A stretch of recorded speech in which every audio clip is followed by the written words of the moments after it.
Hello guys! Today we are reading chapter 18 of Charlie and the Chocolate Factory. It's called Down the Chocolate River. Chapter 18, Down the Chocolate River. Off we go, cried Mr. Wonka. Hurry up everybody, follow me to the next room. And please don't worry about Augustus Gloop. He's bound to come out in the wash. They always do. We shall have to make the next part of the journey by boat. Here she comes, look. A steamy mist was rising up now from the great warm chocolate river, and out of the mist there appeared suddenly a most fantastic pink boat.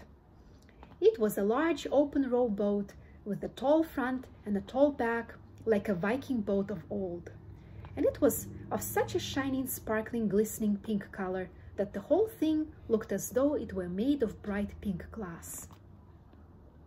There were many oars on either side of it, and as the boat came closer, the watchers on the river bank could see that the oars were being pulled by masses of Oompa Loompas, at least 10 of them on each oar. "This is my private yacht," cried Mr. Wonka, beaming with pleasure. "I made her by hollowing out an enormous boiled sweet. Isn't she beautiful? See how she comes cutting through the river." The gleaming pink boiled sweet boat glided up to the river bank. 100 Oompa Loompas rested on their oars and stared up at the visitors. Then suddenly, for some reason best known to themselves, they all burst into shrieks of laughter. "What's so funny?" asked Violet Beauregarde.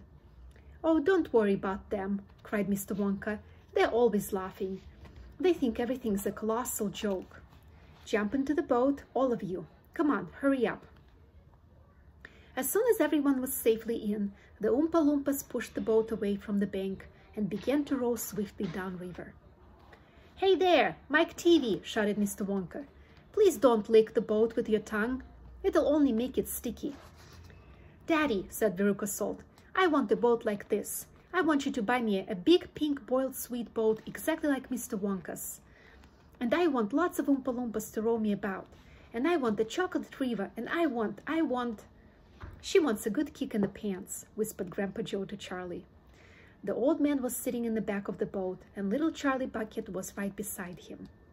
Charlie was holding tightly onto his grandfather's bony old hand. He was in a whirl of excitement.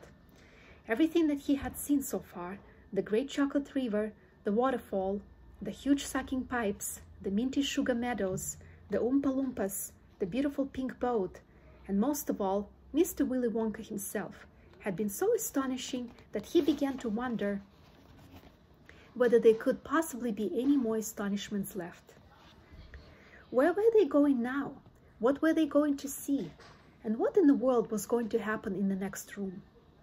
"Isn't it marvelous?" said Grandpa Joe, grinning at Charlie. Charlie nodded and smiled up at the old man. Suddenly Mr. Wonka, who was sitting on Charlie's other side, reached down into the bottom of the boat, picked up a large mug, dipped it into the river, filled it with chocolate, and handed it to Charlie. "Drink this," he said. It'll do you good. You look starved to death." Then Mr. Wonka filled the second mug and gave it to Grandpa Joe. "You too," he said. "You look like a skeleton. What's the matter? Hasn't there been anything to eat in your house lately?" "Not much," said Grandpa Joe.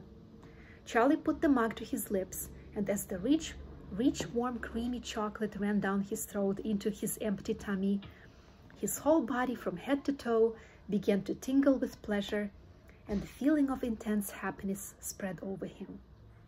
"You like it?" asked Mr. Wonka. "Oh, it's wonderful," Charlie said. "The creamiest, loveliest chocolate I've ever tasted," said Grandpa Joe, smacking his lips.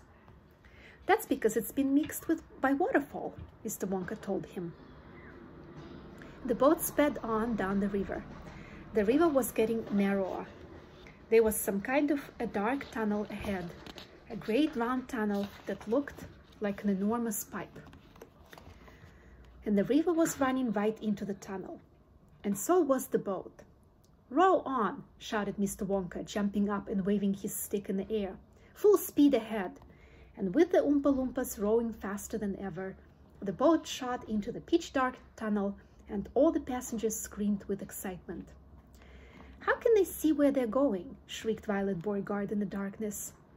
"There's no knowing where they're going," cried Mr. Wonka, hooting with laughter. "There's no earthly way of knowing which direction they're going.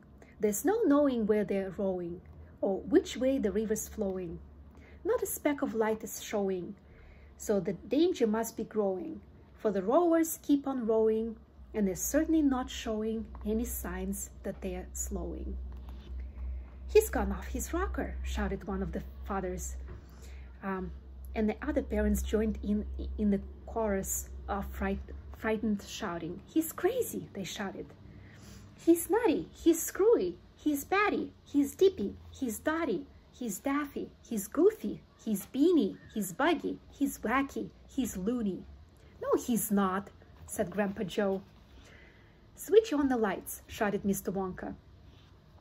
And suddenly on came the lights, and the whole tunnel was brilliantly lit up.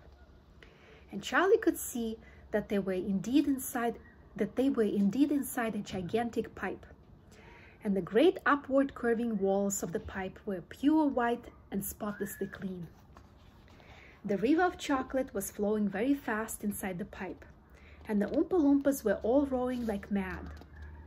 And the boat was rocketing along at a furious pace. Mr. Wonka was jumping up and down in the back of the boat and calling to the rowers to row faster and faster still. He seemed to love the sensation of whizzing through a white tunnel in a pink boat on the chocolate river, and he clapped his hands and laughed and kept dancing at his and kept glancing at his passengers to see if they were enjoying it as much as he. "Look, Grandpa," cried Charlie, "there's a door in the wall." It was a green door, and it was set into the wall of the tunnel just above the level of the river. As they flashed past it, there was just enough time to read the writing on the door. "Storeroom number 54, it said. "All the creams, dairy cream, whipped cream, violet cream, coffee cream, pineapple cream, vanilla cream, and hair cream." "Hair cream!" cried Mike TV. "You don't use hair cream." "Row on!" shouted Mr. Wonka. "There's no time to answer silly questions." They streaked past a black door.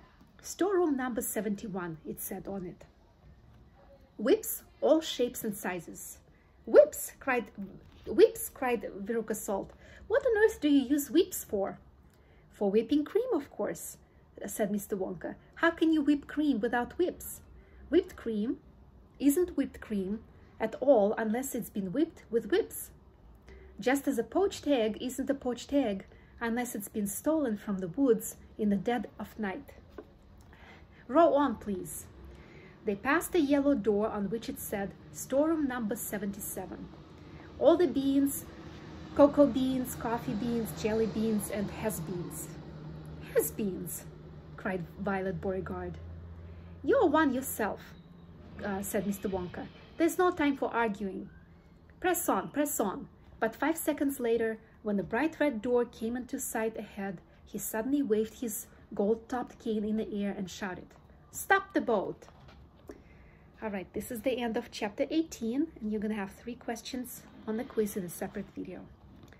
Good luck, and I'll see you tomorrow. Bye!